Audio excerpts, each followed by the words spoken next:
constater que cette alternance démocratique a été acclamée par la communauté internationale.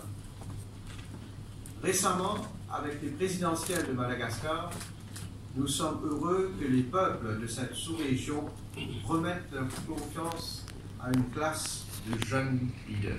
Voyons en Madagascar non seulement un pays de peuplement, mais aussi un partenaire incontournable pour le progrès dans cette région indo-océanique.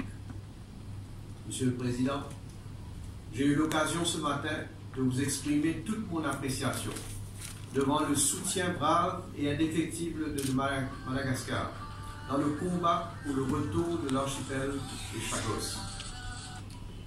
Nos discussions nous ont permis d'approfondir cette coopération dans les domaines politiques, économiques et culturels. J'ai été fortement impressionné ce matin de la volonté très marquée du président de Madagascar de construire un partenariat fort entre Maurice et Madagascar sur la base de projets concrets. J'aimerais commencer par un objectif auquel nous tenons tous. Que Madagascar soit le grenier de l'océan Indien. La Commission de l'océan Indien finance dans ce sens des études de faisabilité en vue de dégager un modèle de développement pour la filière maïs et soja en partenariat avec le secteur privé mauricien. Madagascar et Maurice détiennent à eux seuls suffisamment de territoire maritime pour faire de la pêche une industrie phare. La commission mixte Maurice-Madagascar est ainsi appelée à concrétiser un accord cadre sur la pêche. Nos discussions se sont également posées sur la question de la connectivité aérienne. Je suis heureux d'annoncer que nous sommes arrivés à un accord pour un vol hebdomadaire additionnel d'Air Mauritius sur Antananarivo, qui sont actuellement au nombre de 6. Qui dit connectivité dit aussi la mobilité de nos peuples entre les deux îles.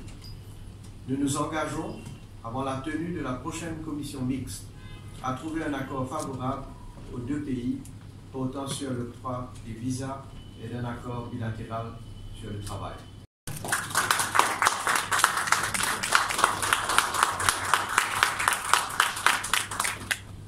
Et des membres du gouvernement. Dans chacun des secteurs représentés par les ministres, nous avons avancé et trouvé conjointement des solutions bénéfiques pour nos deux économies.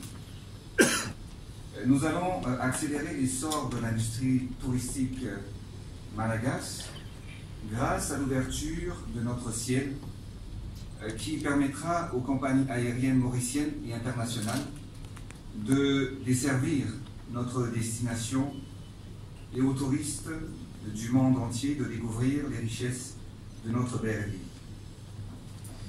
Nous avons décidé d'augmenter nos fréquences de vol. Donc Air Mauritius pourra désormais atterrir sur le sol malagasy 7 jours sur 7. En 5 ans, nous avons comme objectif de doubler le nombre de touristes et d'atteindre les 800 000 visiteurs. Car actuellement, Madagascar compte tout simplement 300 000 touristes chaque année, contre 1 500 000 touristes à Maurice, à l'île Maurice. Donc pour ce faire, nos équipes vont conjointement travailler pour établir le partenariat pour l'augmentation en fait, des vols servant l'île Maurice et Madagascar.